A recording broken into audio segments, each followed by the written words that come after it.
And now again, dear grade 8 students, I'll make a little revision about proving congruent triangles because we are going to use it in the coming training exercise. So let's recall about how to prove that two triangles are congruent. We have the idea that says we can prove that two triangles are congruent by SAS, means side, angle, side. It has to be in that form. So we have to, like these two triangles, for example, I'm going to prove them congruent by proving that this side, for example, is equal to this side, this angle is equal to this angle, and this side is equal to this side. That's what we mean by SAS. Note that the angle that I'm going to prove it equal here and here must be included between these two equal sides. Also, we can prove that two triangles are congruent by ASA, which means angle, side, angle. Here is a figure that represents what I mean. So if I have that angle is equal to that angle, and this angle is equal to this angle, then the side in the middle should be equal to the side in the middle. So I can search for two equal angles and the side that is included between them. Also, we can prove that two triangles are congruent by side, side, side. So that side will be equal to that one is equal to that one, and that one is equal to that one. That's how to prove that two triangles are congruent. And let's see this training exercise. We have that ABCD is a square in such a way that MB is equal to NC. We have to show that AM is equal to DN. We don't have measurements here. And we have then to show that triangle AMD is congruent to triangle NMD. The green one and the pink one must be shown congruent to each other. And then we have to name the homologous elements as usually we do. After proving congruent triangles, we directly name the homologous elements. That's usually what we do. And we name them in order to benefit from them in the coming part, which is deduce the nature of AM and D. So first of all, I need to show that AM is equal to DN, and that's very easy.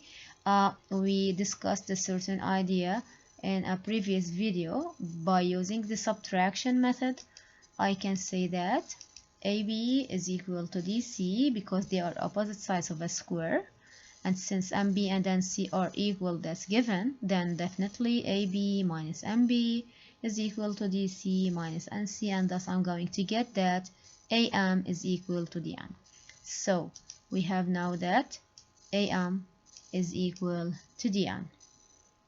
Now we have to prove that triangle AMD is congruent to triangle NMD. That's a side, so we maintain the side. Now we either need an angle and thus we use a side angle side, or we need an angle here and an angle here and we use angle side angle, or side side side. Let's search for the best way and for the true and clear way. Okay, so if I want to use the idea of angle side angle, I can prove that this angle is equal to that one, because as you see we have the Z shape, because AM and DN are parts of the parallels AB and DC. Then definitely we can say that AMD is equal to MDN. They are called alternate angles. As you see, they are making a Z shape. And I have that this side is equal to this side by, we did it in part 1. And I have that angle A, but I don't know anything about angle N. I don't know that angle N is right. So because I don't know that MN is parallel, it looks like parallel to BC, but no one gave that to me. No one told me that. So if the thing I'm observing is not given, I can't use it. Okay, so pay attention to that idea. So all what I have now is that side is equal to that side, and that angle is equal to that angle, because as I told you, we call them alternate angles between parallel lines, DC, or parallel segments, AB and DC. Now it's clear that MD is equal to MD because it's a common side. So the idea here is by SA S. So AM is equal to DN proved. Since AB and DC are parallel, then I will get that angle AMD is equal to MDN. We call them equal alternate angles of parallel lines. MD equals MD because it's a common side. So these two triangles, AMD and MND, are congruent by side angle side. Okay? Now, let's name the homologous elements. The homologous elements are the sides and angles we didn't use in the proof. Let's remember this idea. Any triangle has 3 sides and 3 angles. Okay? While proving these two triangles congruent, we used the idea of SAS.